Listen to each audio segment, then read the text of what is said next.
Morning friends.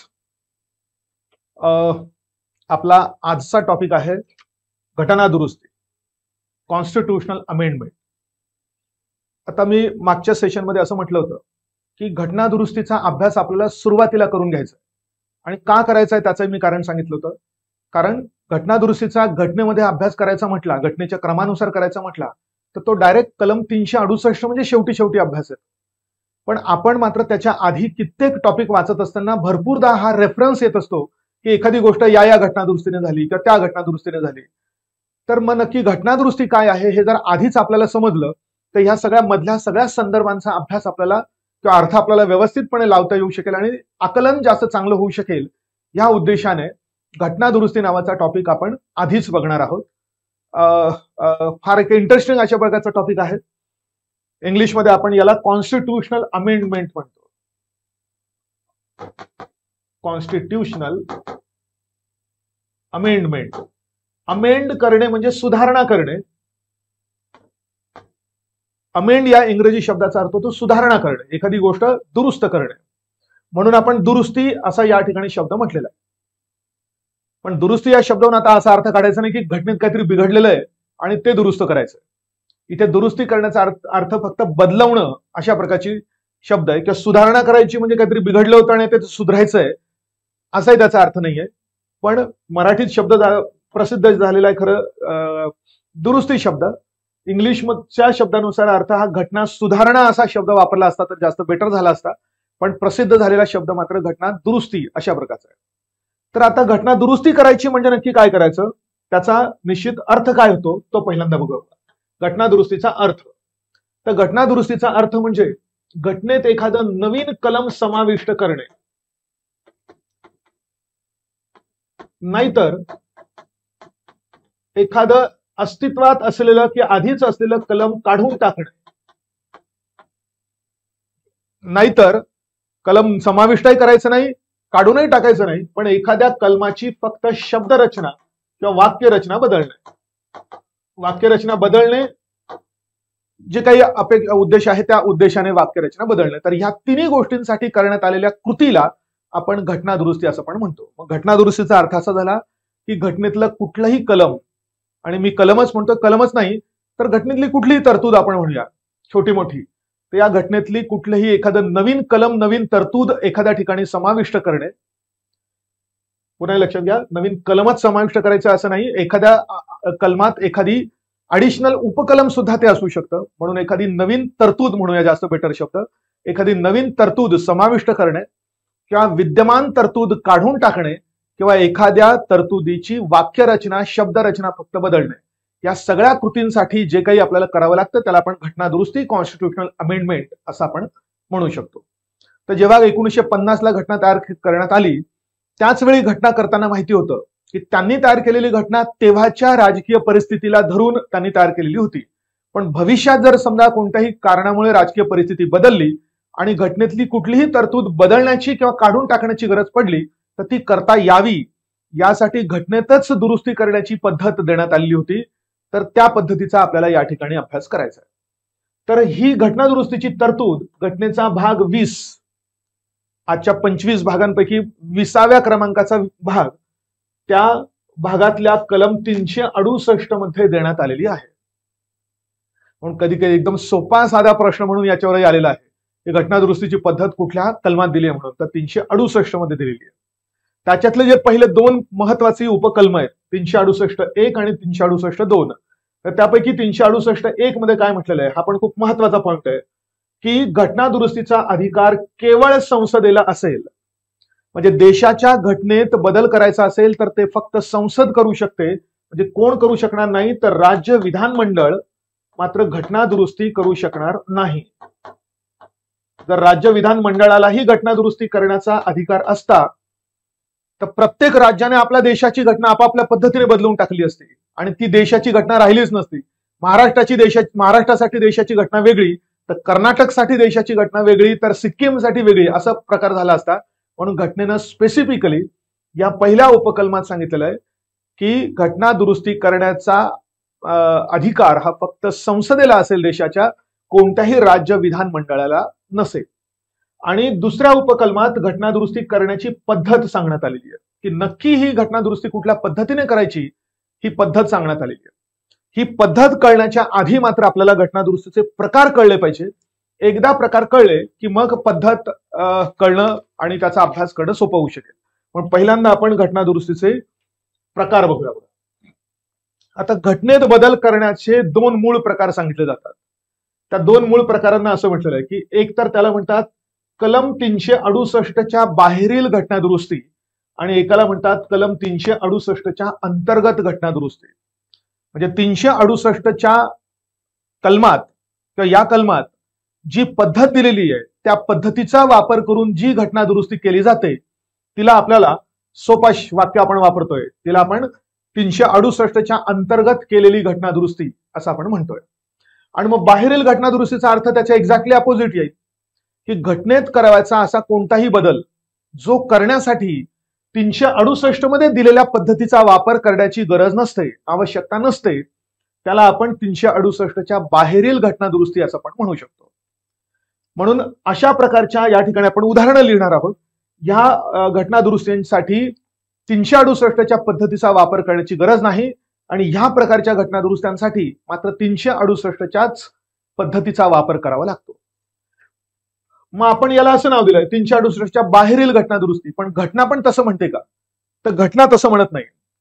ज्या ज्या घटनादुरुस्त्यांसाठी 368च्या पद्धतीची आवश्यकता नसते त्या त्या ठिकाणी काय म्हटलेलं आहे तर तिथे एक लांबलचक वाक्य म्हटलेलं असतं की संबंधित घटनादुरुस्ती ही कलम 368च्या प्रयोजनार्थ घटनादुरुस्ती असल्याचे मानले जाणार नाही, असं एक लांबलचक वाक्य केलेलं असतं. पुन्हा वाक्य लक्षात घ्या. संबंधित घटनादुरुस्ती ही कलम 368च्या प्रयोजनार्थ घटनादुरुस्ती असल्याचे मानले जाणार नाही.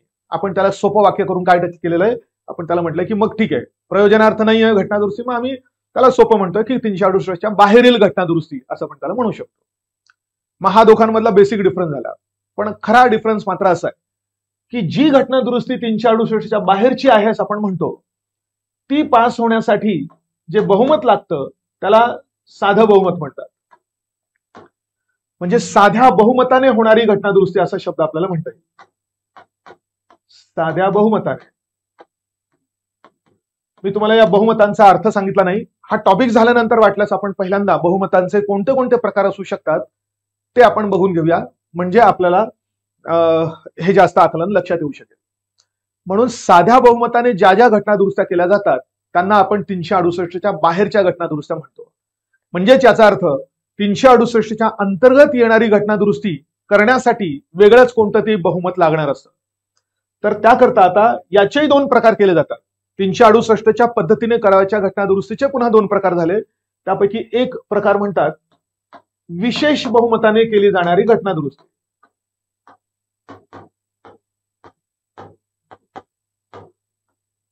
विशेष बहुमताने. आणि अजून एक दुसरा प्रकार या 368 मध्ये सांगितला आहे. आता विशेष बहुमताने म्हणजे कुठे, तर संसदेत दोन्ही सभागृहांमध्ये संबंधित घटनादुरुस्ती विशेष बहुमताने पास होईल. पण एक अजून असा एक प्रकार असतो की ज्याच्यासाठी संसदेत विशेष बहुमत लागतं पण त्याचबरोबर निम्म्या राज्यांच्या साध्या समर्थनाने त्या साध्या बहुमताने पण ते पास व्हावं लागतं. म्हणून निम्म्या राज्यांच्या साध्या बहुमताने पास करावयाची घटनादुरुस्ती. म्हणून पुन्हा पॉइंट लक्षात घ्या की ही साध्या बहुमताने करावयाची घटनादुरुस्ती जी असते ती घटनेच्या 368च्या कलमाच्या बाहेरची घटनादुरुस्ती असते. याच्यासाठी यांची पद्धत वापरण्याची आवश्यकता नसते. मग यांच्यासाठी खास कोणती पद्धत असते, तर त्यातला पहिला पॉइंट आपण म्हणतोय की जी घटनादुरुस्ती विशेष बहुमताने केली जाते ती या गटामध्ये येईल. पण ही प्रक्रिया फक्त संसदेत चालते. म्हणजे फक्त लोकसभा आणि राज्यसभेतच ती पास होण्याची आवश्यकता असते. पण अजून एक प्रकारची घटनादुरुस्ती असते की जी संसदेत विशेष बहुमत लागतंच पण त्याचबरोबर संबंधित घटनादुरुस्तीचं विधेयक हे सगळ्या राज्यांकडे पाठवलं जातं आणि या सगळ्या राज्यांपैकी निम्म्या राज्यांनी जर ते विधेयक साध्या बहुमताने पास केलं तर ते आता ही प्रक्रिया पूर्ण झालेली असते असं मानलं जातं आणि मग राष्ट्रपतींकडे संमतीसाठी पाठवलं जाऊ शकेल. म्हणून या प्रकारासाठी राज्यांची संमती घेण्याची आवश्यकता नसते, तर या प्रकारासाठी मात्र संसदेच्या नंतर मात्र निम्म्या राज्यांचा तरी होकार संबंधित घटनादुरुस्तीला आवश्यक असतो, म्हणून याला सुद्धा एक प्रकार असं म्हटलं जाऊ शकतं. म्हणून घटनादुरुस्तीचे मूळ 2 प्रकार आणि या 2 प्रकारांच्या आधारावर ऍक्च्युली 3 प्रकार आपल्याला सांगता येईल. एक म्हणजे साध्या बहुमताने होणारी घटनादुरुस्ती, दुसरं म्हणजे संसदेत विशेष बहुमताने होणारी घटनादुरुस्ती आणि तिसरी म्हणजे संसदेत विशेष बहुमत आणि निम्म्या राज्यांनी साध्या बहुमताने पास करावयाची घटनादुरुस्ती. असा हा प्रकार झाला. तर आता आपल्याला उदाहरणं बघायची की घटनेतल्या कोणत्या कोणत्या गोष्टी बदलवण्यासाठी आपल्याला ही पद्धत वापरावी लागते, कोणत्या गोष्टी बदलवण्यासाठी ही पद्धत लागते आणि कोणत्या गोष्टी बदलवायच्या असतील तर ही तिसरी पद्धत लागते. पहिल्यांदा मी तुम्हाला तिसऱ्या गोष्टीबद्दल सांगतो. तर घटनेतलं जे कोणतं वैशिष्ट्य हे संघराज्य वैशिष्ट्य असतं, त्या वैशिष्ट्यात बदल करायचा असेल तर ही तिसऱ्या प्रकारची घटनादुरुस्तीची पद्धत वापरावी लागते. मग आता संघराज्य वैशिष्ट्य म्हणजे कोणतं, तर केंद्र आणि राज्यांच्या अधिकारामध्ये विभागणी जी केलेली आहे त्या विभागणीचं वैशिष्ट्य जर तेच बदलवायचं असेल तर निम्म्या राज्यांना तरी ऍटलिस्ट विचारलं पाहिजे, त्या निम्म्या राज्यांचा तरी होकार झाला पाहिजे. म्हणून इथे असं म्हटलेलं आहे की कोणत्याही संघराज्य वैशिष्ट्यामध्ये बदल करायचा असेल, म्हणजे केंद्र आणि राज्यांच्या अधिकारांच्या विभागणीत बदल करायचा असेल तर त्यासाठी घटनादुरुस्ती करायची असेल तर संसदेत विशेष बहुमत लागेल आणि आता राज्यांच्या अधिकारात बदल होणारे म्हटल्यानंतर ऍटलिस्ट निम्म्या राज्यांची तरी त्याला संमती असावी. यासाठी मग निम्म्या राज्यांचं मात्र त्यांनी साध्या बहुमताने ते पास करायचं असतं. मग ही अशा प्रकारची घटनादुरुस्ती अशा प्रकारच्या वैशिष्ट्यांसाठी लागते. मग आता आपण एक्झाम्पल्स बघूया, म्हणजे आपल्याला कळेल की हे कोणतं आणि हे कोणतं. तर ते एक्झाम्पल्स सगळे पुस्तकातही दिलेले आहेत, मी या ठिकाणी ते सगळे पुन्हा रिपीट केलेले बघा. तर पहिल्या प्रकारची घटनादुरुस्ती म्हणजे ज्याचा अर्थ साध्या बहुमताने पास करायची घटनादुरुस्ती, एवढ्या या पानावर 9 आणि पुढच्या 16 अशा टोटल 16 घटनेतल्या 16 गोष्टी आहेत की त्या जर बदलवायच्या असतील तर आपल्याला पहिल्या प्रकारची म्हणजे साध्या बहुमताने करावयाची घटनादुरुस्ती वापरावी लागणार आहे. म्हणून तुम्हाला हे पाठ असणं अपेक्षित आहे. एकदा हे तुम्हाला पाठ झालं की तुम्हाला त्याच्यावरचे प्रश्न सॉल्व्ह करता येऊ शकतील. मी तो आपण एक एक पॉइंट बघूया. नवीन राज्याची स्थापना व विद्यमान राज्याचे नाव, क्षेत्र, सीमा यात बदल. नवीन राज्य निर्माण करायचंय किंवा अस्तित्वात असलेल्या राज्याचं नाव बदलवायचंय, क्षेत्र बदलवायचंय, सीमा बदलवायची असेल तर त्यासाठी जी घटनादुरुस्ती करावी लागेल ती पण 368च्या बाहेरची घटनादुरुस्ती असेल, साध्या बहुमताने पास होणं अपेक्षित असेल. विधान परिषदेची निर्मिती एखाद्या राज्यात नसलेल्या म्हणजे विधान परिषद नाहीये आणि ती निर्माण करायची असेल किंवा विधान परिषद आहे पण ती नष्ट करायची असेल तर त्यासाठीची घटनादुरुस्ती सुद्धा साध्या बहुमताने करावी लागणार आहे. दुसऱ्या अनुसूचीमधला कोणताही बदल, दुसऱ्या अनुसूचीमध्ये काय दिलेलं आहे तर काही महत्वाच्या उच्च पदस्थ व्यक्तींचे पगार आणि भत्ते याबद्दलची तरतूद केलेली आहे. तर त्यात कोणताही बदल करायचा असेल तर तिथे सुद्धा साध्या बहुमताची घटनादुरुस्ती लागेल.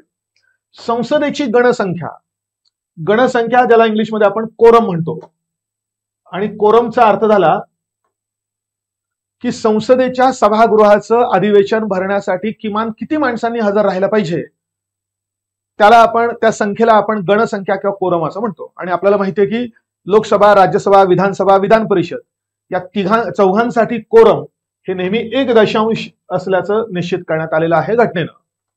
म्हणजे लोकसभेचे 1 खासदार उपस्थित असतील तरच सभा घेतली जाऊ शकेल, नाहीतर ती तहकूब करता येऊ शकते लोकसभेच्या अध्यक्षांना.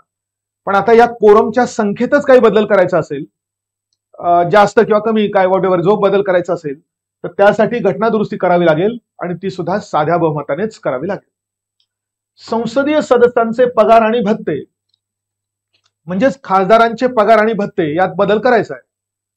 अर्थात ते घटवता येत नाही, म्हणजे वाढवायचं आहे. समजा तर वाढवायचं असेल तरी घटनादुरुस्ती करायला लागेल आणि ती पण साध्या बहुमताने करावी लागणार आहे. संसदेच्या कामकाजाचे नियम, संसदेमध्ये कामकाज कुठल्या पद्धतीने चालेल याचे जे नियम तयार करण्यात आलेले आहेत, लोकसभेचे वेगळे आहेत, राज्यसभेचे वेगळे आहेत, त्या नियमांमध्येच काही बदल करायचा असेल तर त्यासाठी पण साध्या बहुमताची घटनादुरुस्ती लागेल.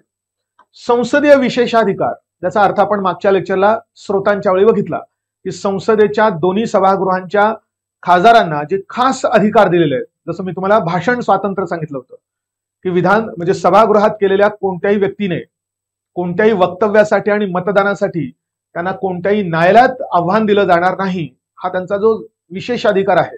आणि यासारखी इतर काही आहेत. तर त्यात बदल करायचा असेल तरी ही घटना दुरुस्ती आवश्यक असते.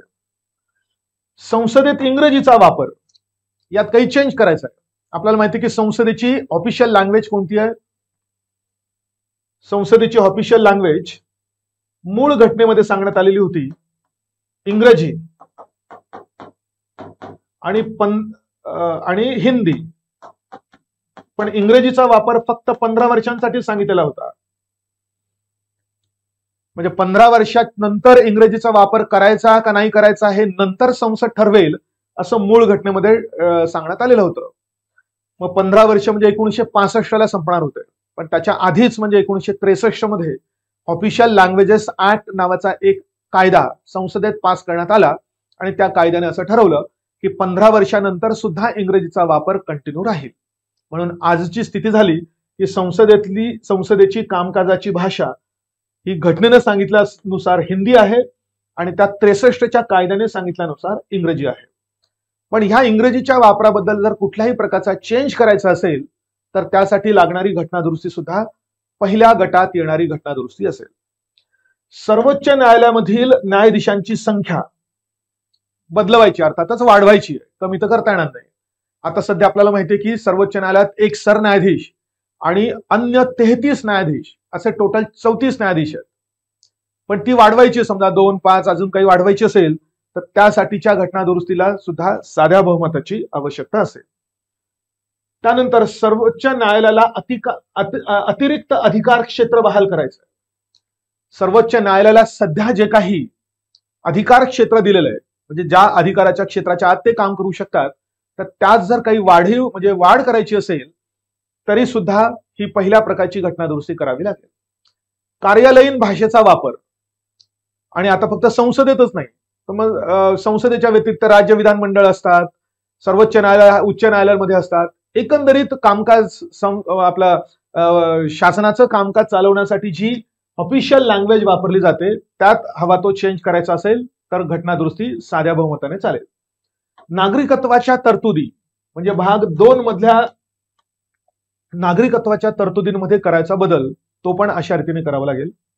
त्यानंतर संसद आणि राज्य विधानमंडळाच्या निवडणुकांची पद्धत बदलवायची असेल, त्याची पात्रता बदलवायची असेल, व्हॉटएव्हर जो काही चेंज करायचा असेल तो पण साध्या बहुमताने लागेल. मतदारसंघांचं परिसीमन ज्याला इंग्लिशमध्ये आपण डिलिमिटेशन म्हणतो, मराठीत कधी त्याला सोपा शब्द वापरतात पुनर्रचना. म्हणून मतदारसंघांची दर 10 वर्षानंतर पुनर्रचना झाली पाहिजे असं घटना सांगते. पण सध्या मात्र 1971 नंतर ही पद्धत बंद झालेली आहे, जी 2026 नंतरच्या जनगणनेनंतरच सुरू होणार आहे. पण ते का वगैरे ते संसदेच्या अभ्यासात येईल आपल्याला. पण अशा मतदारसंघाच्या परिसीमनाबद्दल पुनर्रचनेबद्दल कोणताही चेंज करायचा असेल तर तो पण साध्या बहुमताने करावा लागेल. आणि केंद्रशासित प्रदेशाशी संबंधित असलेला कोणताही बदल जो भाग 6 मधला बदल आहे त्याच्याशी संबंधित असलेला पण. आणि 5वी आणि 6वी अनुसूची, 5व्या अनुसूचीमध्ये अनुसूचित क्षेत्रांची तरतूद आहे. हे सगळे आदिवासी बहुल क्षेत्रे आणि 6व्या अनुसूचित आदिवासी क्षेत्रांची तरतूद आहे. तर याच्याशी संबंधित हवा तो बदल करायचा असेल तर तो सुद्धा साध्या बहुमताने घटना दुरुस्तीने करता येऊ शकेल. म्हणून हे 16 पॉइंट्स तुम्हाला लक्षात राहणं आवश्यक आहे, अपेक्षित आहे.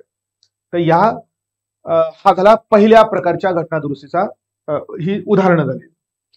आता आपण दुसऱ्या प्रकारची घटना दुरुस्ती, दुसरा प्रकारचा अर्थ झाला विशेष बहुमताने करावयाची घटना दुरुस्ती, पण प्रक्रिया फक्त संसदेत चालेल. मग घटनेचा भाग 3 आणि घटनेचा भाग 4 म्हणजे मूलभूत हक्क आणि मार्गदर्शक तत्वे यात कोणताही बदल करायचा असेल तर जी घटना दुरुस्ती करावी लागेल तर त्यासाठी पद्धत वापरावी लागेल 368 ने दिलेली, आणि बहुमत लागेल संसदेत विशेष अशा प्रकारचं बहुमत. हा 3 का मुद्दा लिहिलेला आहे तर तो याकरता लिहिलेला आहे की जर कधीही असा प्रश्न निर्माण झाला की एखाद्या गोष्टीसाठी कोणती घटना दुरुस्ती पद्धत वापरायची असा संभ्रम निर्माण झाला आणि ती घटना दुरुस्ती जर यातही येत नसेल आणि तिसऱ्यातही बसत नसेल तर ती दुसऱ्या पद्धतीने येईल असा हा मुद्दा आहे. म्हणून पहिल्या व तिसऱ्या पद्धतीमध्ये न येणाऱ्या सगळ्या घटना दुरुस्त्या ह्या दुसऱ्या पद्धतीमध्ये येतील असा मुद्दा त्या ठिकाणी म्हटलं. म्हणून तो मुद्दाम फक्त मी 3 असा पॉइंट लिहिलेला होता. आणि आता तिसऱ्या प्रकारची घटना दुरुस्ती अर्थ आपण त्याचा बघितलाय की तिसऱ्या प्रकारची घटना दुरुस्ती म्हणजे घटनेच्या संघराज्य वैशिष्ट्यांमध्ये करावयाची घटना दुरुस्ती किंवा करावयाचा बदल, ज्या अंतर्गत केंद्र आणि राज्यांच्या अधिकाराच्या विभागणीत काहीतरी बदल होणार असेल, अधिकारांमध्येच काही बदल होणार असेल, तर मग आपण निम्म्या राज्यांना विचारलं पाहिजे असा त्याच्या मागचा लॉजिक झाला.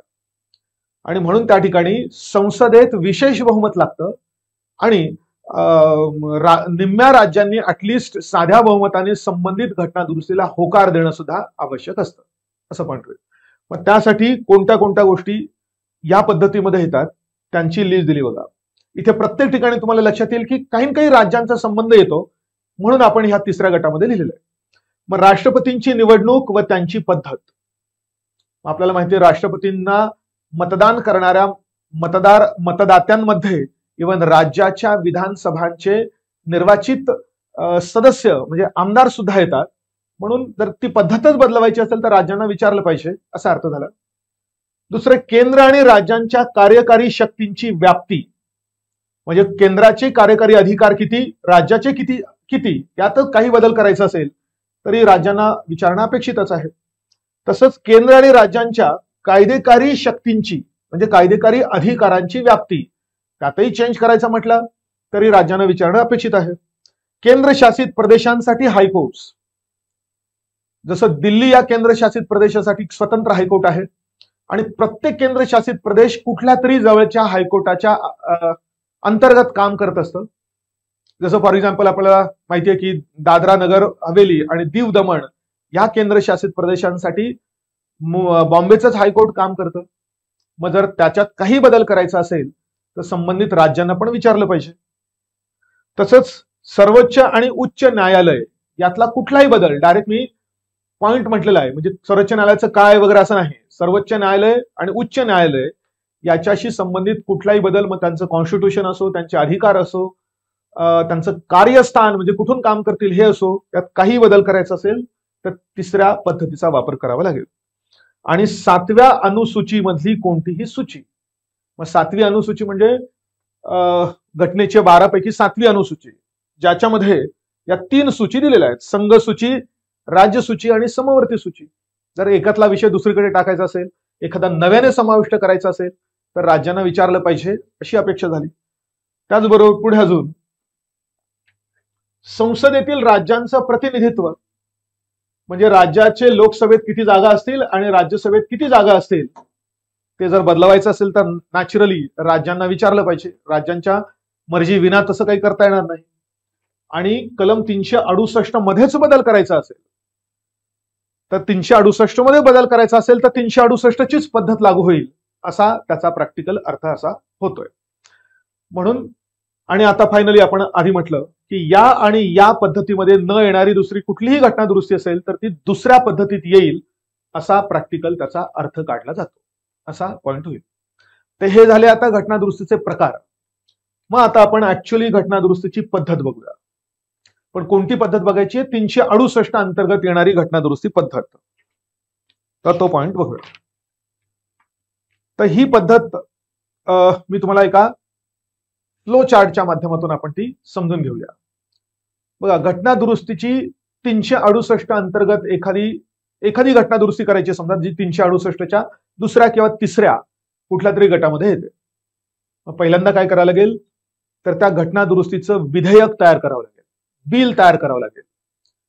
हे बिल कोण तयार करू शकतं तर कोणताही मंत्री तयार करू शकतो, नाहीतर संसदेचा कोणताही खासगी सदस्य तयार करू शकतो. हे विधेयक पहिल्यांदा लोकसभेत मांडता येईल किंवा पहिल्यांदा राज्यसभेतूनही त्याची सुरुवात करता येऊ शकेल. फक्त विधानमंडळात, राज्य विधानमंडळात मांडता येणार नाही हे आपण बघितलं. हे बिल संसदेत मांडण्यापूर्वी मात्र राष्ट्रपतीची कोणतीही पूर्वसंमती आवश्यक नसते. आपण फ्लो चार्ट अशा पद्धतीने तयार करूया. समजा पहिल्यांदा आधी घटना दुरुस्तीची पद्धत पण कलम 368 अंतर्गत करावयाच्या घटनादुरुस्तीची पद्धत. मग आधी घटनादुरुस्ती विधेयक तयार करावं लागेल.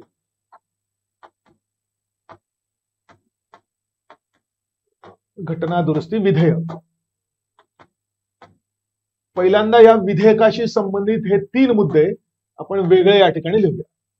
घटनादुरुस्तीचं विधेयक मंत्री तयार करू शकतो किंवा एखादा खासगी सदस्य सुद्धा तयार करू शकतो. मंत्री म्हणजे कोण? तर ज्याला मंत्रीपद आहे तो. आणि खासगी सदस्य म्हणजे, मी खासगी सदस्य म्हटलंय, खासगी व्यक्ती नाही. पुढच्या एका पॉइंटमध्ये याचे डिटेल्स येतील. खासगी व्यक्ती शब्द म्हटला तर बाकीचे सगळे बाहेरचे, सगळे संसदेच्या बाहेरचे माणसं. खासगी सदस्य असा आपण शब्द म्हणतोय. मग खासगी सदस्य म्हणजे लोकसभा आणि राज्यसभेचा असा कोणताही खासदार की जो मंत्री नाहीये. इव्हन सरकारी पक्षातला असा खासदार की ज्याला मंत्रीपद मिळालेलं नसेल तर त्याला सुद्धा खासगी सदस्य असा शब्द वापरला जातो. आणि विरोधी पक्षातले तर सगळेच, कोणालाच मंत्रीपद नाहीये म्हटल्यानंतर ते सगळेच खासगी सदस्य म्हणून असतात. म्हणून लोकसभा आणि राज्यसभेच्या एकूण खासदारांपैकी ज्यांना मंत्रीपद आहे ते झाले मंत्री. त्यांनाच आपण सार्वजनिक सदस्य, पब्लिक मेंबर असं आपण म्हणू शकतो. आणि मंत्रीपद नसलेला कुठल्याही सरकारी किंवा विरोधी पक्षातला कोणताही खासदार त्याला म्हणायचं आहे प्रायव्हेट मेंबर किंवा खासगी सदस्य. म्हणून शब्द वापरताना नेहमी खासगी सदस्य येईल, खासगी व्यक्ती असा शब्द येणार नाही. कारण आपण बघितलं प्रातिनिधिक लोकशाहीमध्ये बाहेरचा खासगी व्यक्ती संसदेत येऊन असं विधेयक वगैरे काही मांडू शकत नाही. उलट ते तर काय म्हणतात, तर फाईन लागेल त्याला. जर तो संसदेत येऊन बसला, एखाद्या खासदाराच्या खुर्चीवर जाऊन बसला, तर उलट त्याला दर दिवसाला 500 रुपयाचा फाईन लागेल असं घटनेनं आकडा लिहून दिलेला आहे. घटनेनं लिहिला म्हणजे मोठी गोष्ट झाली ती. त्यामुळे खासगी व्यक्तीला नाही तर खासगी सदस्याला विधेयक तयार करता येऊ शकेल. दुसरा मुद्दा, हे पहिल्यांदा लोकसभेतही मांडता येईल विधेयक किंवा राज्यसभेतही मांडता येईल. जसं धन विधेयकाच्या बाबतीत आपण पुढे बघणार आहोत की जे लोकसभेतच पहिल्यांदा मांडावं लागतं, इथे मात्र असं नाही. आणि विधेयक मांडण्यापूर्वी राष्ट्रपतीची पूर्वसंमती आवश्यक नसते. म्हणून घटना दुरुस्ती विधेयकाबद्दल हे 3 मुद्दे पहिल्यांदा आपण अशा रीतीने लक्षात घेऊया. आता घटना दुरुस्ती विधेयक मग आपण म्हणतो की संसदेच्या कोणत्याही दोन्ही सभागृहांपैकी कुठेही ते मांडलं जाईल. पहिलं सभागृह लोकसभा असेल तर दुसरं राज्यसभा आहे, किंवा पहिलं राज्यसभा असेल तर दुसरं मात्र लोकसभा आहे. मग आता दोन्ही सभागृहांमध्ये ते पास होण्याच्या दृष्टिकोनातून 2-3 मुद्दे. त्यातला पहिला मुद्दा, दोन्ही सभागृहांमध्ये ते विशेष बहुमताने पास व्हावं लागेल. इथे विशेष बहुमताचा अर्थ मी आता सांगतो, स्पष्टीकरण पुढच्या नंतर वाटल्यास हे सगळं झाल्यानंतर आपण बघूया. 2/3 present and voting which should be more than 1/2 of the total, या बहुमताने ते पास व्हावं लागेल. सध्यापुरतं एवढंच लक्षात ठेवा. हा घटना दुरुस्तीचा पॉइंट झाल्यानंतर मी तुम्हाला बहुमताचे प्रकार हा पॉइंट सांगेल. म्हणून दोन्ही सभागृहांमध्ये ते विशेष बहुमताने पास व्हावं लागेल. दुसरा मुद्दा पास होण्याशी संबंधित, दोन्ही सभागृहांमध्ये ते स्वतंत्ररित्या पास व्हावं लागेल. स्वतंत्ररित्या या शब्दाचा अर्थ झाला, एकात पास झालं आणि दुसऱ्यात पास झालं नाही तर काहीच होणार नाही. समजा लोकसभेत पास झालं पण राज्यसभेने पास केलं नाही तर विधेयकाचा एंड तिथे झालाय असा त्याचा अर्थ होईल. किंवा लोकसभेतच पास झालं नाही, म्हणजे पहिल्या सभागृहातच पास झालं नाही तर दुसऱ्या सभागृहात पाठवण्याचा चान्सच नाही. म्हणून इथे म्हटलेलं आहे की दोन्ही सभागृहांमध्ये ते स्वतंत्र वेगळं पास झालं तरच पुढची प्रोसेस होणार आहे असा अर्थ होतो. म्हणून स्वतंत्ररित्या पास झालं पाहिजे. आणि म्हणून असं म्हणता येईल, तिसरा मुद्दा, की हे विधेयक पारित करण्याच्या प्रक्रियेदरम्यान दोन्ही सभागृहांमध्ये मतभेद होण्याची शक्यता नसते. आणि मतभेद जर होणार नसेल तर मग तो सोडवण्यासाठी संयुक्त बैठक घेण्याची सुद्धा तरतूद नसेल. संयुक्त बैठक का घेतात, कोणत्या विधेयकांसाठी घेतात, हे आपल्याला संसदेतल्या कायदा निर्मितीच्या प्रक्रियेमध्ये जास्त डिटेल आपल्याला लक्षात येईल. सध्यापुरतं एवढं लक्षात घ्या. हे झाल्यानंतर आपण संसदेतील कायदा निर्मिती प्रक्रिया बघणार आहोत. ती झाली की पुन्हा वाटल्याच हे बघा, म्हणजे तुम्हाला अजून जास्त बेटर लक्षात येईल. म्हणून घटना दुरुस्तीचं विधेयक त्या संसदेत काय होतं त्याच्या बाबतीत ते पॉइंट आपण इथे बघितलंय. की ते दोन्ही सभागृहांमध्ये विशेष बहुमताने म्हणजे ह्या बहुमताने पास व्हायला लागतं. दोन्ही सभागृहांमध्ये स्वतंत्ररित्या पास होणं अपेक्षित असतं आणि म्हणून त्यांच्यात मतभेद होण्याचा चान्स नाहीये. एकाने पास केलं दुसऱ्याने नाही केलं तर एंड होणार, मतभेद झाला असं म्हटलं जाणार नाही. म्हणून मतभेद होण्याची शक्यता नसल्यामुळे संयुक्त बैठक घेण्याचा कुठलाही स्कोप किंवा चान्स या घटनादुरुस्ती विधेयकाला लागू होत नाही. मग समजा आपण म्हणू की दोन्ही सभागृहांनी ते पास केलं. मग पास केल्यानंतर आता संमतीसाठी ते राष्ट्रपतींकडे पाठवण्यात येईल. आता नॉर्मल कोणतेही सामान्य विधेयक असेल तर त्या सामान्य विधेयकाच्या बाबतीत राष्ट्रपती 3 पैकी कोणतीही एक गोष्ट करू शकतात. विधेयकाला संमती देऊ शकतात, विधेयकाला संमती रोखून ठेवू शकतात किंवा ते विधेयक संसदेकडे पुनर्विचारार्थ पाठवू शकतात. हे कोणाच्या बाबतीत तर सामान्य विधेयकाच्या बाबतीत. पण तेच विधेयक जर समजा घटनादुरुस्ती विधेयक असेल तर राष्ट्रपतींना त्याला संमती देणं बंधनकारक असतं. पण राष्ट्रपतींना संमती द्यावीच लागते, म्हणजे संमती बंधनकारक झाली. अर्थात ही संमती त्यांना बंधनकारक असेल हे मूळ घटनेत नाही तर नंतर 24व्या घटनादुरुस्तीने 1971 मध्ये ठरवण्यात आलेलं होतं. म्हणून 24व्या घटनादुरुस्तीने 71 मध्ये असा घटनेत बदल केला की घटनादुरुस्ती करायची असेल तर ते विधेयक जेव्हा राष्ट्रपतींकडे येईल संसदेनं पारित केल्यानंतर तर त्याला परमिशन देणं हे बंधनकारक असेल. मग हा जो आपण फ्लो बघितला तो दुसऱ्या पद्धतीने करावयाच्या घटनादुरुस्तीसाठी होता. पण जर तिसऱ्या पद्धतीने घटनादुरुस्ती करायची आहे म्हणजे संघराज्य वैशिष्ट्य बदलवायची आहे आणि त्यासाठी घटनादुरुस्ती करायची असेल तर आता यालाच आपण एक याच्यातच आपण एक काय म्हणतात ब्रांच दाखवूया, म्हणजे ती पण पद्धत याच्यातच आपल्याला बसवता येईल. मग समजा तिसऱ्या पद्धतीने संघराज्य वैशिष्ट्यांमध्ये करावयाचा बदल असेल त्याचं विधेयक सेम याच गोष्टी लागू होतील, संसदेत सुद्धा सेम याच गोष्टी लागू होतील. पण संबंधित विधेयक संसदेने पास केल्यानंतर आणि राष्ट्रपतींना संमतीसाठी सादर केल्या जाण्याच्या आधी म्हणजे या स्टेजवर ते देशातल्या सर्व राज्यांकडे पाठवावं लागेल.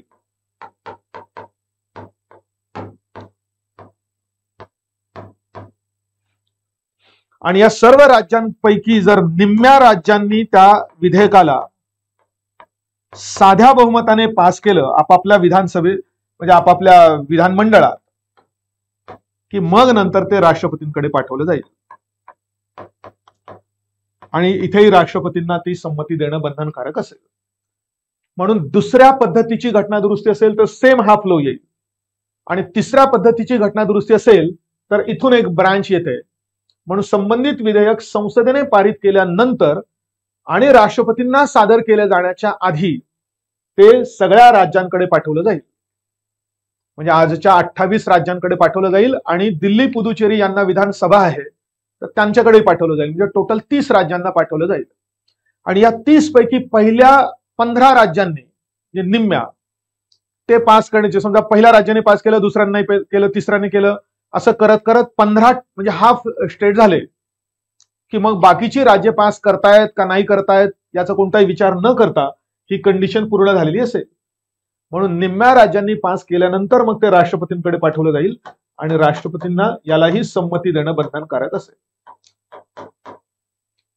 आणि अशा रीतीने मग राष्ट्रपतींनी संमती दिली की आता घटनादुरुस्ती विधेयकाचं रूपांतर घटनादुरुस्ती कायद्यात झालेलं असतं आणि त्या कायद्यानुसार मग घटनेची पुढची प्रत काढताना भारत सरकार त्या बदलासहित ती प्रत काढेल. आणि आता घटनादुरुस्तीच्या विधेयक आणि कायदा त्याला एक निश्चित क्रमांक दिला जाईल आणि ह्या क्रमांकाच्या बाबतीत बऱ्याच वेळा तुम्हाला त्याचं बेसिक माहिती नसल्यामुळे तुमचं कन्फ्युजन होण्याची शक्यता असते. तर घटनादुरुस्ती विधेयकाचा क्रमांक आणि तो पास झाल्यानंतर त्याच्या कायद्याचा क्रमांक याच्यात फरक पडू शकतो. मग आपण समजा उदाहरण घेऊया. समजा घटनादुरुस्तीचं विधेयक आहे, समजा आज आपल्याला माहिती की कायदे टोटल किती झाले, 105 कायदे झाले. आतापर्यंत 105 घटनादुरुस्त्या झालेल्या आहेत. पण त्याच्या पुढच्या घटनादुरुस्त्यांचे विधेयक ऑलरेडी या प्रक्रियेत कुठल्या तरी टप्प्यांवर सुद्धा असतील. मग समजा आपण म्हणूया की कुठलं तरी एक विधेयक आहे ज्याला क्रमांक दिलाय समजा 106. अजून समजा एक विधेयक आहे, त्याला क्रमांक दिला 107वा, असा पुढचं 108व, 109, 110 असे पुढे तर 125 वगैरे पर्यंतची विधेयकं ऑलरेडी तयार आहेत. काही मांडण्यात आली आहे, काही मांडण्यात नाहीच आलेली, काही मांडून पुढच्या कुठल्या तरी एका टप्प्यावर आहे असं आपल्याला दिसेल. मग समजा आपण म्हणू की सध्या 105 घटना दुरुस्त्या कायदे झालेले आहेत आणि आता 106वा विधेयक पास होण्याच्या आतच समजा 108वं विधेयक पास झालं, तर त्या 108व्या विधेयकाला मात्र कायद्याचा क्रमांक म्हणून 106वा घटना दुरुस्ती कायदा म्हणून उल्लेखला जाईल तो. त्याच्यानंतर समजा 112व समजा एक विधेयक आहे, हे मधले पास होण्याच्या आधीच जर समजा संसदेत आणि राष्ट्रपतींमार्फत त्याला संमती देऊन जर 112वा घटना दुरुस्ती विधेयक जर पास झालं, तर त्याला क्रमांक देताना मात्र आतापर्यंत झालेल्या कायद्याच्या पुढचा म्हणजे 106च्या पुढचा 107वा घटना दुरुस्ती कायदा म्हणून तो ओळखला जाईल. म्हणून घटना दुरुस्तीच्या विधेयकाचा क्रमांक आणि घटना दुरुस्ती कायद्याचा क्रमांक याच्यात फरक पडू शकतो. एखादं पुढचं विधेयक आधी पास झालं तर त्याला कमीचा आकडा दिला जाऊ शकतो आणि एखादं आत्ताचं विधेयक मात्र फार उशिरा पास झालं तर त्याला पुढचा क्रमांक दिला जाऊ शकतो, असा प्रकार आहे. त्यामुळे जेव्हा तुम्ही वर्तमानपत्रात काही गोष्टी वाचतात, मासिकांमध्ये करंट अफेअर्सची इन्फॉर्मेशन वाचतात, तेव्हा मात्र संबंधित विधेयकाचा क्रमांक दिलेला आहे का कायद्याचा क्रमांक दिलेला आहे अशा म्हणजे त्याच्याकडे तुम्ही लक्ष देणं अपेक्षित असतं. आणि बऱ्याच वेळा या गोष्टी न समजल्यामुळे आपले चालू घडामोडीवाले मात्र त्याच्यात बऱ्याच वेळा मिस्टेक्सही करताना दिसतात. विधेयकाला कायदा, कायद्याला विधेयक असं ऑल्टरनेटिव्हली वाक्य किंवा शब्द त्यांनी तो वापरलेला असू शकतो. तर मला वाटतं याच्यावरून तुम्हाला ही गोष्ट क्लिअर होईल की विधेयकाचा क्रमांक, एकदा विधेयकाचं रूपांतर कायद्यात झालं की मग त्या क्रमांकाला काही अर्थ राहत नाही, त्या कायद्याचाच क्रमांक त्या ठिकाणी गृहीत धरला जातो.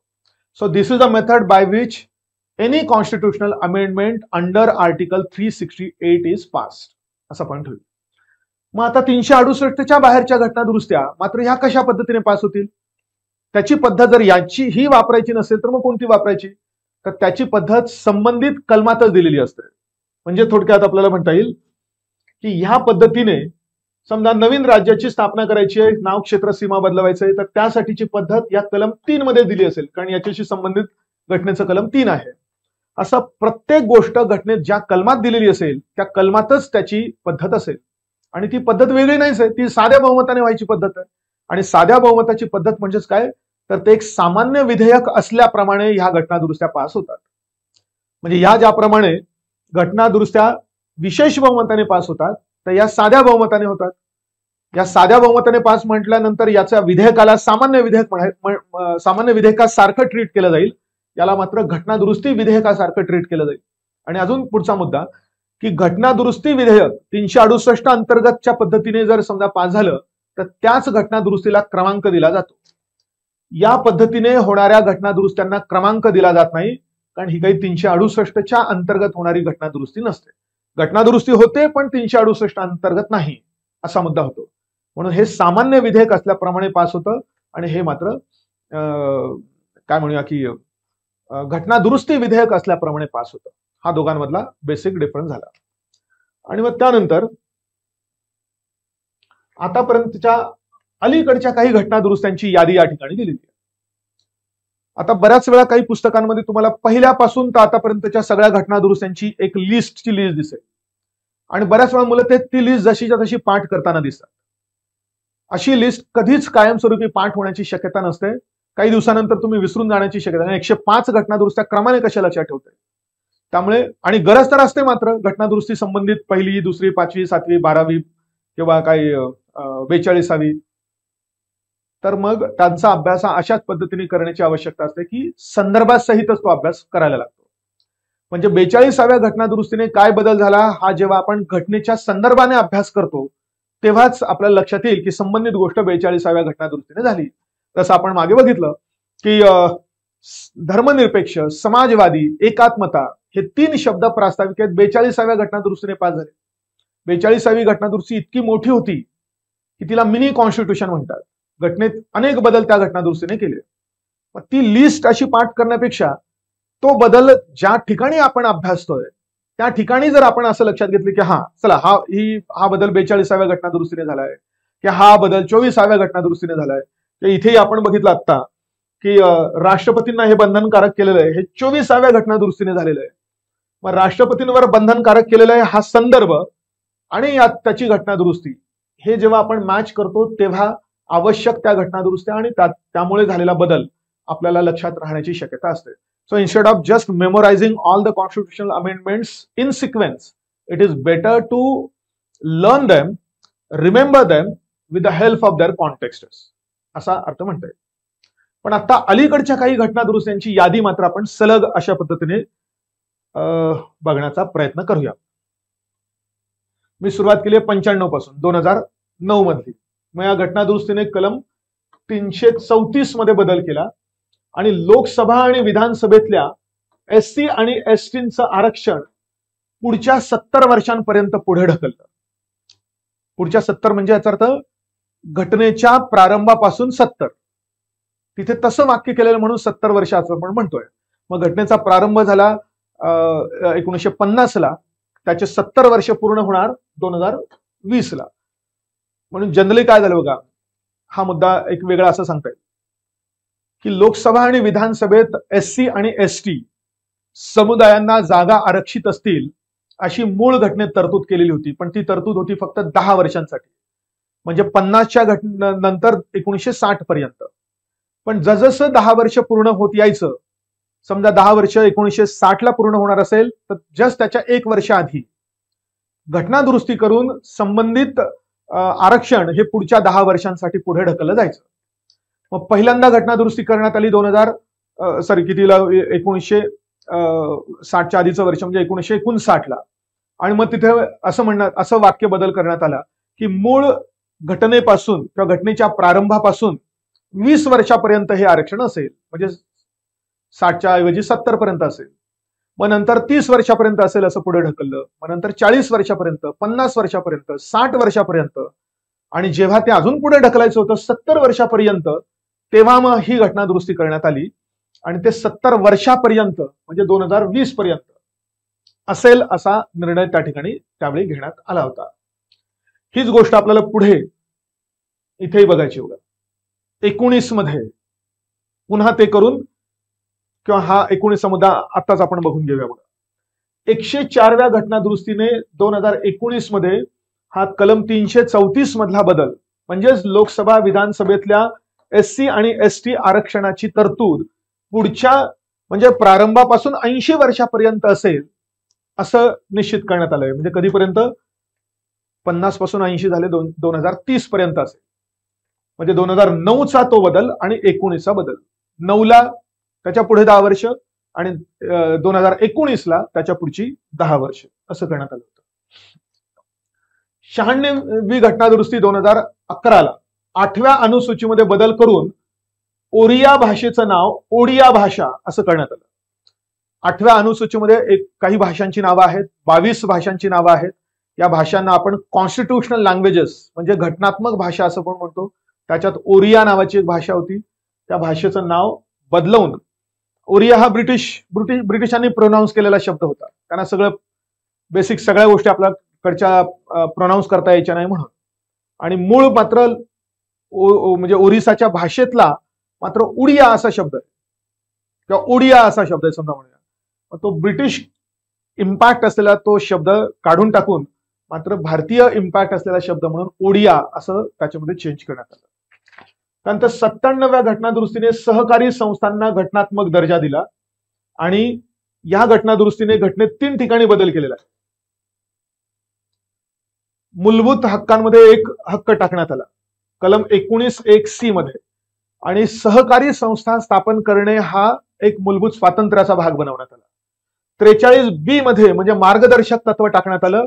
सहकारी संस्थांची स्वैच्छिक निर्मिती होण्याच्या दृष्टिकोनातून एक नवीन मार्गदर्शक तत्व टाकण्यात आलं आणि सहकारी संस्थांच्या बहुतेक सगळ्या गोष्टी कशा असल्या पाहिजे, त्यांचं स्ट्रक्चर कसं असावं, त्यांची ऑडिटिंग व्यवस्था कशी असावी, हे करण्यासाठी एक नवीन भागच या घटनादुरुस्तीने घटनेत समाविष्ट केला होता, भाग 9b.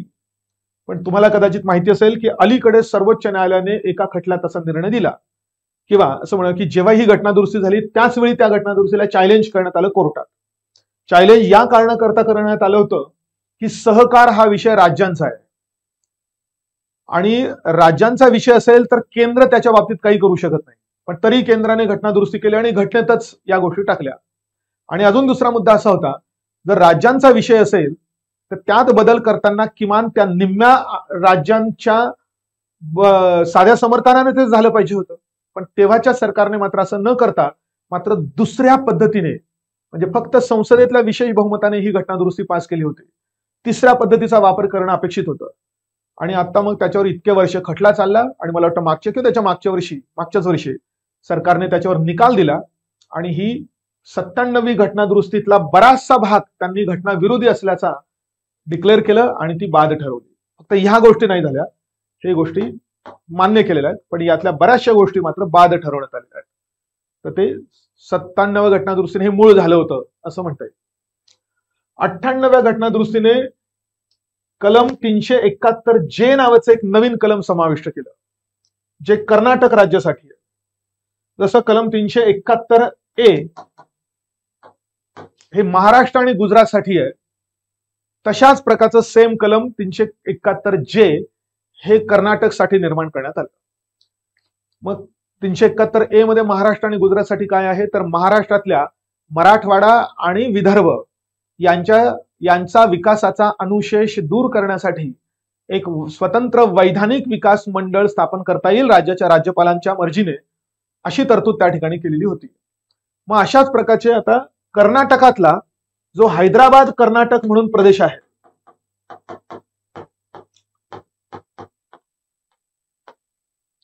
तर हैदराबाद तर तेलंगणातला आजचा आणि कर्नाटकाचा काय संबंध, तर कर्नाटकाचा जो भाग पूर्वी हैदराबादच्या निजामाच्या ताब्यात होता त्याला हैदराबाद कर्नाटक असं आपण म्हणतो.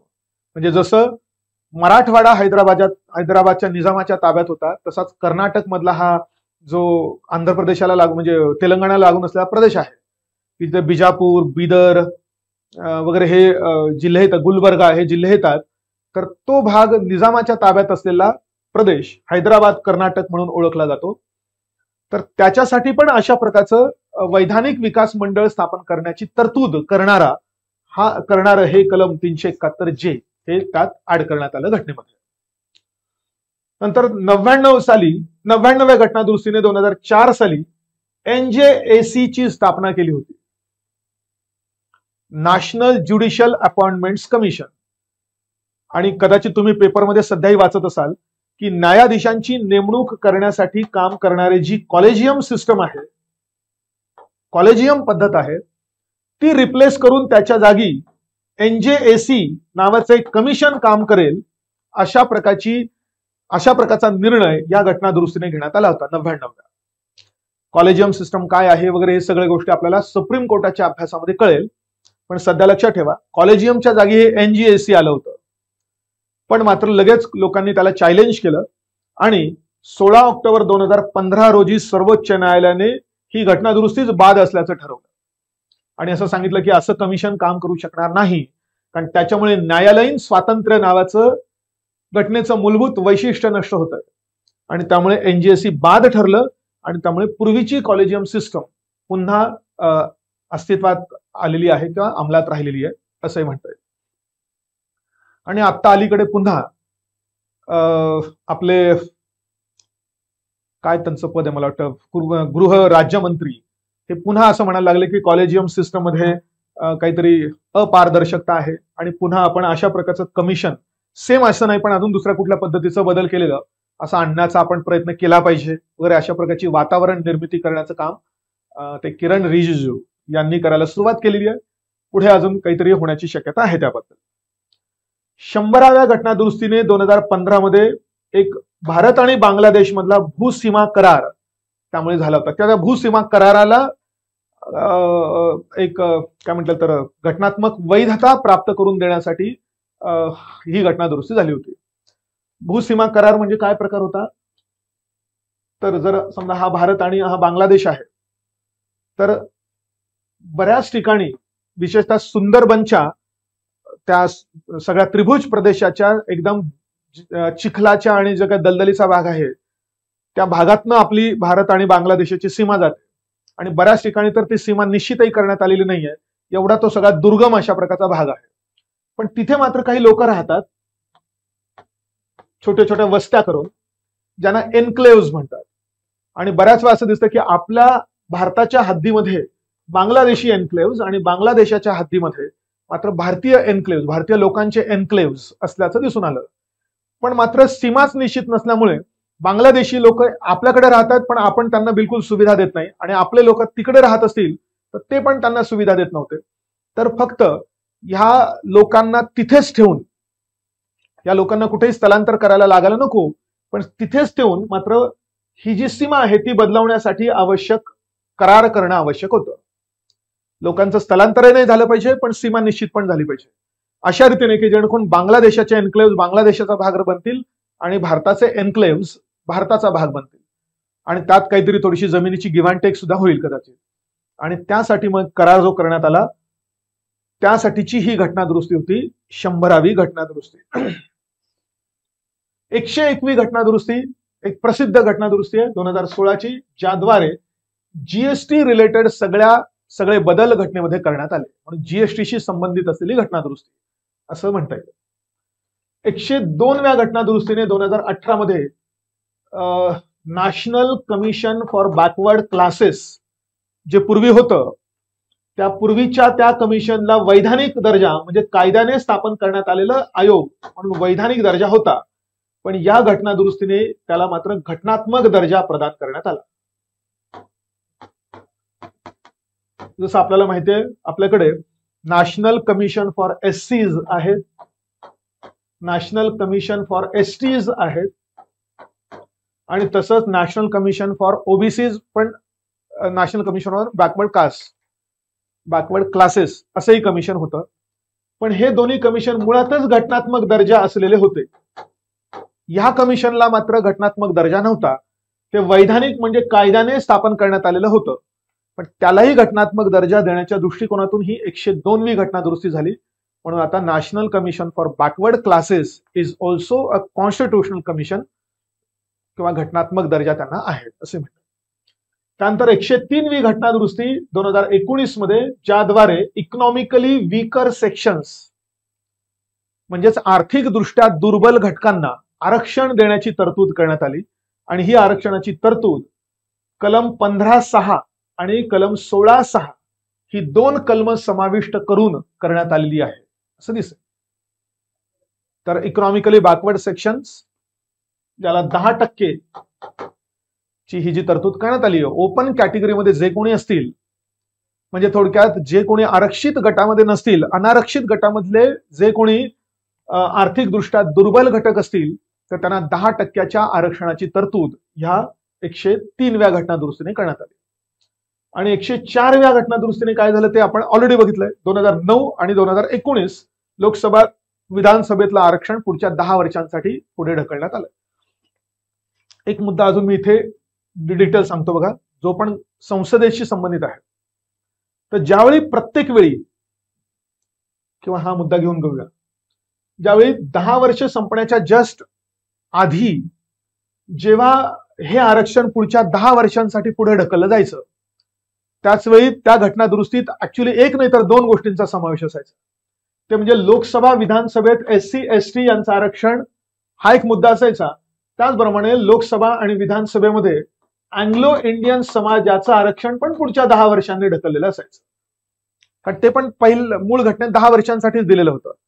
मग ते पण म्हणजे एकाच घटना दुरुस्तीच्या आधारावर लोकसभा आणि विधानसभेतलं एससी एसटीच्या जागांचं आरक्षणही 10 वर्षांनी पुढे ढकललं जायचं, आणि लोकसभेतले अँग्लो इंडियनचे 2 आणि विधानसभेतले अँग्लो इंडियनचे 1 अशा सदस्यांचं आरक्षण सुद्धा पुढे 10 वर्षांनी पुढे ढकललं जायचं. असं प्रत्येक वेळी, म्हणजे 1950 नंतर 60, 70, 80, 90, 2000, 2010 साठी त्याच्या जस्ट 1 वर्ष आधीचं हे आरक्षण पुढे ढकललेलं असायचं. पण आता जेव्हा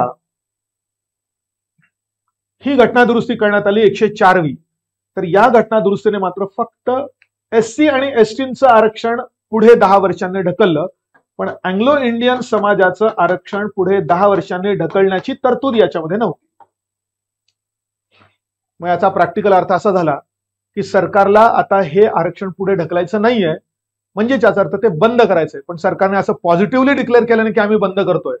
फक्त ते 2020 पर्यंत लागू असलेलं अजून पुढे 10 वर्षांसाठी पुढे ढकलण्यात आलं नाही, म्हणजे याचा अप्रत्यक्ष अर्थ झाला की त्यांना ते पुढे ढकलायचं नाहीये. आणि म्हणून मग आपण असं म्हणतोय की आता अँग्लो इंडियन समाजाचे लोकसभेतले 2 आणि विधानसभेतला 1 सदस्य हा असणार नाही. पण इथे मात्र ही तरतूद मात्र केव्हा अंमलात येईल, केव्हापासून अंमलात येईल, तर त्याबद्दल पॉइंट म्हटलेला आहे की जेव्हा जेव्हा संबंधित लोकसभा किंवा संबंधित विधानसभा ही काय विसर्जित होईल आणि नव्याने निर्माण होईल, त्यावेळापासून मात्र हे आरक्षणाचं म्हणजे आरक्षण नसल्याची तरतूद लागू होईल. आता लोकसभा आत्ताची विसर्जित होणार 2024 मध्ये, 24 नंतर नसेल. पण मधल्या दरम्यान ज्या ज्या विधानसभा विसर्जित होऊन त्या ठिकाणी निवडणुका झाल्या, फॉर एक्झाम्पल आता गुजरातमध्ये झाल्या, हिमाचल प्रदेशामध्ये झाल्या, तर त्याच्या मागच्या वर्षी पण अजून काही ठिकाणी झाल्या, तर तिथे मात्र तेव्हापासूनच हे आरक्षण बंद झालेलं आहे असा त्याचा प्रॅक्टिकल अर्थ होतोय. तर ही गोष्ट आपल्याला इथूनच लक्षात येईल. आणि हे 105वी घटना दुरुस्ती 2021 मध्ये करण्यात आलेली. यात काय बघा, राज्य आणि केंद्रशासित प्रदेशांचा सामाजिक आर्थिक दृष्ट्या मागास वर्गांचा ओळख करण्याचा अधिकार पुन्हा त्यांना प्रदान करण्यात आला. तो मध्यंतरी सरकारने काढून घेतला होता. म्हणजे राज्यांमधले आणि केंद्रशासित प्रदेशांमधले जे सामाजिक व आर्थिक दुर्बल घटक आहेत ते नक्की कोण आहेत ते ठरवतील आता केंद्र सरकार, असा निर्णय त्यांनी घेतला होता. राज्यांनी मोठी ओरड केली, म्हणून पुन्हा घटना दुरुस्ती करावी लागली आणि आपापल्या राज्यातल्या अशा प्रकारच्या दुर्बल घटकांची ओळख करण्याचा अधिकार आम्हालाच असला पाहिजे, मागासवर्गीयांची. तर तो अधिकार पुन्हा राज्यांना पुनर्प्रस्थापित करण्यात आला किंवा पुन्हा देण्यात आला असं म्हणता येऊ शकेल. तर ह्या 105 घटना दुरुस्त्या आतापर्यंत झालेल्या आहेत. हा त्यांचा काय म्हणतात तर आपल्याला पॉइंट सांगता येऊ शकेल.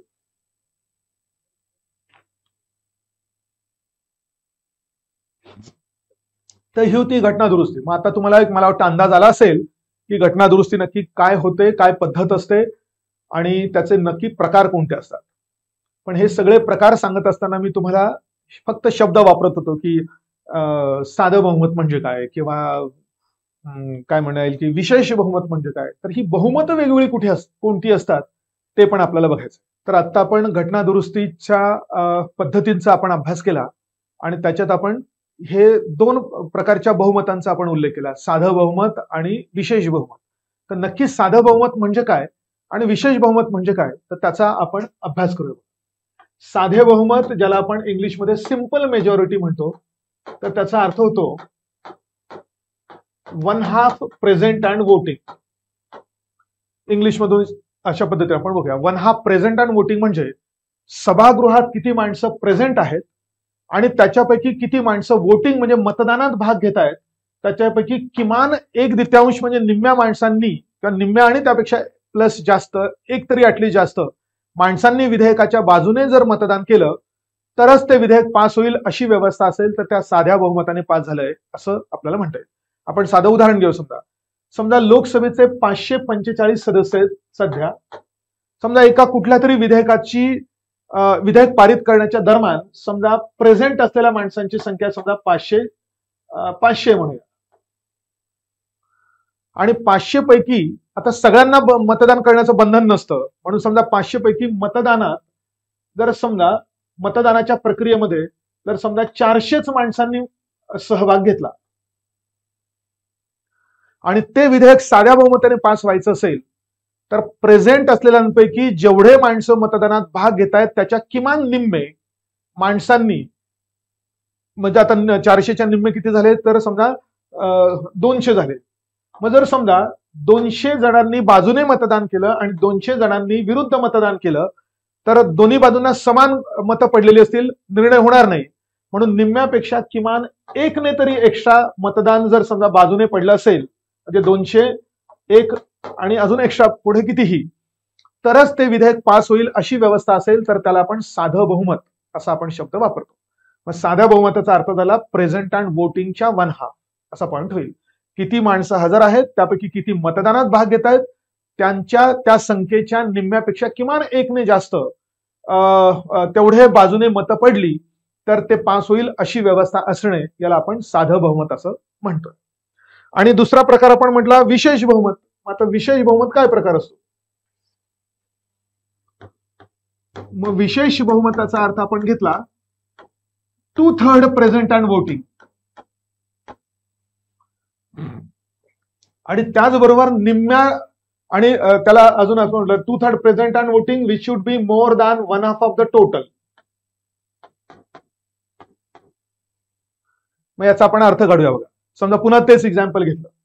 समजा 545 पैकी समजा 1000 असलेल्या माणसांची संख्या आहे समजा किती म्हटलं आपण 500, आणि 500 पैकी मतदानात भाग घेणाऱ्यांची संख्या आहे समजा 400, किंवा आता आपण 3ने भाग द्यावा म्हणून समजा 399 घेतली.